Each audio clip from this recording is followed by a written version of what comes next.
नमस्कार दोस्तों, स्वागत है आपका आपके चैनल अध्ययन पूर्व वित्तशास्त्र में। आज हम लोग शुरू करेंगे ज्योग्राफी। और ज्योग्राफी का जो पहला चैप्टर है, जो बेसिक चैप्टर है, वो है अक्षांश और देशांतर, लैटिट्यूड और लॉन्गिट्यूड। अगर लैटिट्यूड और लॉन्गिट्यूड ही ना समझ में आए तो किसी भी देश की स्थिति और विस्तार समझ में नहीं आ सकता। तो पहला अक्षांश और देशांतर में भी पहला टॉपिक होता है अक्षांश और दूसरा टॉपिक होता है देशांतर। जल्दबाजी में पढ़ने की आवश्यकता नहीं, आराम से पढ़ें। अक्षांश को कहते हैं लैटिट्यूड और देशांतर को कहते हैं लॉन्गिट्यूड, है ना। तो लैटिट्यूड याद कैसे रखें? देखिए, जब कोई मर जाता है तो क्या कहते हैं? लेट ईयर्स अगो, लेट हो गया मतलब लेट गया। तो लैटिट्यूड कैसी रेखाएं हैं? लेटी रेखाएं हैं। और लॉन्गिट्यूड लॉन्ग मतलब खड़ी रेखाएं हैं। यानी ऊर्ध्वाधर या वर्टिकल रेखाएं कैसी होती हैं? देशांतर। और लेटी रेखाएं कैसी होती हैं? अक्षांश। तो अक्षांश और देशांतर की जरूरत क्यों पड़ी? मान लेते हैं कर्क रेखा ही है, सपोज अक्षांश ले लीजिए, और उसी अक्षांश पर भारत ही पड़ता है, उसी अक्षांश पर बांग्लादेश भी पड़ता है। अब मान लो परमाणु बम गिराने का मौका है पाकिस्तान का, तो भारत पे गिराने जगह पाकिस्तान बांग्लादेश पे गिरा दे तो इसीलिए क्या करने होता है कि दोनों रेखाएं चाहिए। आपने 9th हाई स्कूल में जब ग्राफ पढ़े होंगे तो आपने नोटिस किया होगा कि इस तरीके के ग्राफ बनते थे, इस तरीके के, मतलब एक बीज का खाना, है ना। तो उस बीज के खाने के लिए हमें क्या चाहिए? उस बीज के खाने के लिए हमको चाहिए कि हम दोनों रेखाएं पाएं, अक्षांश भी और देशांतर भी। एक क्लास में शायद अक्षांश और देशांतर दोनों खत्म करना मुश्किल है, तो हम पहले अक्षांश खत्म करेंगे। तो अक्षांश में भी देखना है अक्षांश है क्या। तो दरअसल जो पृथ्वी है, अर्थ, तो अर्थ का जो शेप है, आकृति है, वो गोलाकार नहीं है, अंडाकार भी नहीं है, तो फिर कैसी है? जियोइड है, यानी भू आकृति है। छोटी क्लासों में तो प्लूटो भी ग्रह है, पर रियल में थोड़े ना है। तो अंडाकार भी नहीं है पृथ्वी और गोलाकार भी नहीं है। तो पृथ्वी की आकृति कैसी है रियल में? जियोइड, यानी भू आकृति। भू आकृति मतलब संतरे जैसी है, संतरा भी नहीं, मतलब ऊपर नीचे से दबी हुई और बीच से लॉकिंग बोलता, मतलब उभरी हुई। ठीक। अब अक्षांश को जब हम समझना शुरू करते हैं तो कहते हैं कि सर ये मान लेते हैं एक ग्लोब है और उस ग्लोब को हमने बीचों बीच से काटा। ग्लोब का मतलब पृथ्वी का नमूना, पृथ्वी का नमूना जो हमारे हाथ में है वही ग्लोब है, ठीक है। तो हमने जो बीच से काटा, अब मुझे बताइए कि कोई ऐसा फल जिसको आप बीचों बीच से काट रहे हैं और ये अगर गोला है तो ऊपर के भाग को क्या बोलेंगे? अच्छा, ऊपर दिशा कौन सी फिक्स होती है? हमेशा उत्तरी। तो ऊपर क्या हो जाएगा? उत्तरी। और नीचे क्या हो जाएगा? दक्षिणी। और इसको क्या बोलते हैं? गोलार्ध, क्योंकि गोले का आधा भाग है और ये भी गोले का आधा भाग है, तो क्या कह देंगे आप? गोलार्ध। अब गोले को अंग्रेजी में कहते हैं स्फीयर और आधे को कहते हैं हेमी, तो क्या हो जाएगा? हेमीस्फीयर। और ऊपर नॉर्थ हेमिस्फीयर, नीचे साउथ हेमिस्फीयर, है ना। अब आप जानते हैं 9th हाई स्कूल में आपने प्रमेय पढ़ी थी कि अर्धवृत्त में बना कोण समकोण होता है। इसका मतलब ऊपर कितनी रेखाएं हो सकती है? मैक्सिमम 90, और नीचे भी मैक्सिमम 90। इससे और रेखाएं हो नहीं सकती क्योंकि अर्धवृत्त 90 के ऊपर होता नहीं है। अब आप एक चीज नोटिस करेंगे, मैथ की शुरुआत कहां से होती है? 0 से। तो पहला नंबर कौन सा हो जाएगा? 0 डिग्री।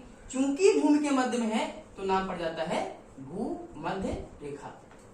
अब रियलिटी में अक्षांश रेखाएं नहीं है, क्या है? वृत्त है ना। अभी आपके समझ नहीं आएगा, अक्षांश रेखाएं नहीं है तो वृत्त कैसे है। जैसे मान लेते हैं हमारे पास ये सैंड टाइमर है, तो अगर हम इसको सैंड टाइमर ना मान के कोई गोल चीज ही माने तो हम कह देते हैं कि ये सैंड टाइमर है, मान लेते हैं कि गोल चीज है ये। तो इस गोल चीज को अगर आप काटेंगे तो इस तरीके से काटेंगे तो ये ऐसे कटेगी, ऐसे ऐसे ऐसे ऐसे। तो ऐसे जब कटेगी तो इस ऐसे कटे को हम कभी रेखा बोल सकते हैं भला? आप सोचिए कि आपने टमाटर काट रहे हैं, सलाद काट रहे हैं, प्याज काट रहे हैं, तो ऐसे ऐसे काटोगे ना तो गोलाई में कटेगी ना। अगर गोलाई में कटेगी तो उसको रेखा कैसे कह दोगे? तो वो क्या हो जाएगी? वृत्त हो जाएगी। और अगर वृत्त हो जाएगी तो हम ये कह सकते हैं कि सर अक्षांश रियलिटी में रेखाएं नहीं होती बल्कि वृत्त होता है, ठीक। और ऊपर कितनी? 90, नीचे कितनी? मैक्सिमम 90। और ऊपर आप जाओगे तो मुझे बताइए एक डिग्री के अंतराल पर रेखाओं की लंबाई छोटी होती जाएगी कि नहीं होती जाएगी मित्रों? और अगर छोटी होती जाएगी इसका मतलब वृत्त भी छोटे होते जाएंगे। क्यों हो जाएंगे? क्योंकि काटते काटते वृत्त भी छोटे होंगे। इसका मतलब सबसे बड़ा वृत्त कौन बन सकता है? खुद भूमध्य रेखा। इसीलिए इसका नाम क्या हो जाता है? एक और दीर्घवृत्त। आप वृत्त भी कह सकते हैं, वो आपकी संस्कृत पे डिपेंड करता है, ठीक है। आप इसका एक और नाम देते हैं विषुवत रेखा और एक और नाम देते हैं आप अंग्रेजी में इक्वेटर। ये नाम क्यों पड़ा है इसके लिए अलग से क्लास दे लेनी पड़ती है कि विषुवत रेखा और इक्वेटर नाम क्यों पड़ा है। नाम क्यों पड़ा है हम ये भी बताएंगे, फिलहाल के लिए एक क्लास में पहुंचते होंगे कि हम सब कुछ बता पाए, ठीक है। ऊपर जाओगे तो ऊपर 90, नीचे 90 और 0 ये। तो आप मुझे बताइए, अगर आपसे कोई पूछता है कि अक्षांश कितने हैं तो आप क्या कहेंगे? अगर पूछता है अक्षांश रेखाएं कितनी हैं तो आप क्या कहेंगे? क्या अक्षांश और अक्षांश रेखाओं की संख्या बराबर है? नहीं। अक्षांश की संख्या कितनी है? 181। कैसे? 90 नीचे वाले, 90 ऊपर वाले और एक जीरो। अब मुझे बताइए कि ऊपर जाते वक्त नीचे जाते वक्त लगातार लंबाइयां छोटी हो रही कि नहीं हो रही मित्रों? तो अगर ऊपर जाते वक्त लगातार लंबाइयां छोटी हो रही हैं तो इसका मतलब जाते जाते एक पॉइंट ऐसा जरूर आएगा जहां पर रेखा रेखा ना होकर के पॉइंट हो जाएगी, और उस पॉइंट को हम क्या बोलेंगे? North pole. क्योंकि अगर कोई पोल है तो आप कोई हिस्सा है, बम्बू है, तो ऊपर को क्या बोलते हैं? पोल, नीचे को भी पोल। तो ये नॉर्थ पोल, ये साउथ पोल। और आप बोलते हैं कि सर तारा ध्रुव एक होता है जो हमेशा उत्तर दिशा में फिक्स होता है, जिसको क्या बोलेंगे? उत्तर ध्रुव, और इसको दक्षिण ध्रुव। ठीक है, तो कहीं ना कहीं आप मुझे बताइए 181 अक्षांश तो थे, ओके, लेकिन ये रेखाएं कहाँ बची?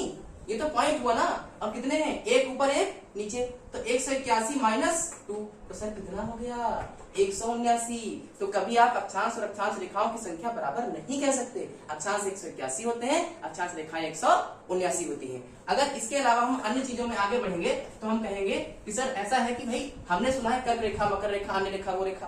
तो आप मुझे बताइए कि अगर ये एक वृत्त है, इस वृत्त में हम काटे तो ऊपर एक रेखा, एक और रेखा, नीचे एक रेखा, एक और रेखा, और बाकी आप ये वाली जानते हैं। ये रेखा कौन सी थी? 90 डिग्री नॉर्थ यानी उत्तरी ध्रुव, ये 90 डिग्री साउथ यानी दक्षिण ध्रुव, नॉर्थ पोल साउथ पोल। ये 0 डिग्री यानी भूमध्य रेखा, विषुवत रेखा, इक्वेटर, दीर्घवृत्त, जो आपकी इच्छा है। मगर इनके नाम क्या है सर? तो इनके नाम है, आप नीचे से जाएंगे ऊपर तो 1 2 करते करते 90 तक, तो इसका नाम है 23.5 डिग्री, इसका भी नाम है 23.5 डिग्री, इसका नाम है 66.5 डिग्री, इसका भी नाम है 66.5 डिग्री। अब दिक्कत यह आएगी कि यार दोनों सेम नहीं है। वो नॉर्थ है तो एन लग जाएगा, ये साउथ है, साउथ लग जाएगा। वो नॉर्थ है तो एन लग जाएगा, ये साउथ है तो साउथ लग जाएगा। अब इसका नाम क्या है? कर्क रेखा। अभी मैं ये भी बता दूंगा कि 23.5 ही क्यों, 23 क्यों नहीं, 20 क्यों नहीं, 25 क्यों नहीं, 30 क्यों नहीं, ठीक है।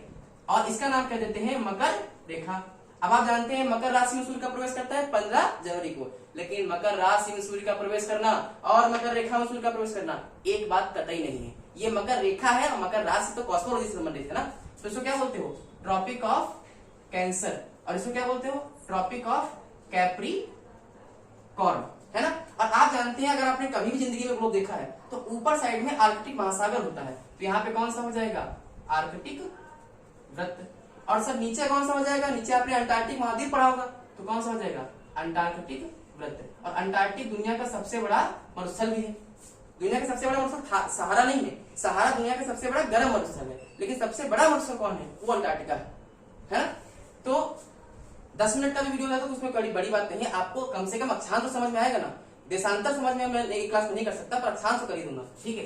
अब आप समझिए कि यार ये 23.5 के नाम क्यों, 66.5 के नाम क्यों, ठीक है। तो आप अगर एक चीज देखिए तो रियलिटी में जो पृथ्वी है वो, अगर ये सन है तो पृथ्वी सन के चक्कर लगाती है। एक तो हो सकता है कि पृथ्वी अपनी ही जगह पे चक्कर लगाए, तो इसको हम बोलते हैं घूर्णन या रोटेशन, जैसे लट्टू करता है। तो जो हिस्सा सामने होगा वह दिन और जो हिस्सा सामने नहीं होगा वहां रात। तो अपना टाइम आएगा, जब अपना टाइम आएगा तो इसको भी दिन मिल जाएगा, तो पीछे क्या हो जाएगा? रात हो जाएगा। तो फिर यहाँ दिन, फिर यहाँ रात। तो अपनी धुरी पे घूमने से दिन और रात, इसके चारों ओर घूमने से, जैसे मंदिर के क्या करते हैं परिक्रमा, तो इसके लिए क्या हो जाएगा? परिक्रमण। तो परिक्रमण हो गया, तो यहाँ से क्या हो जाएगा? ऋतुएं बदलेंगी।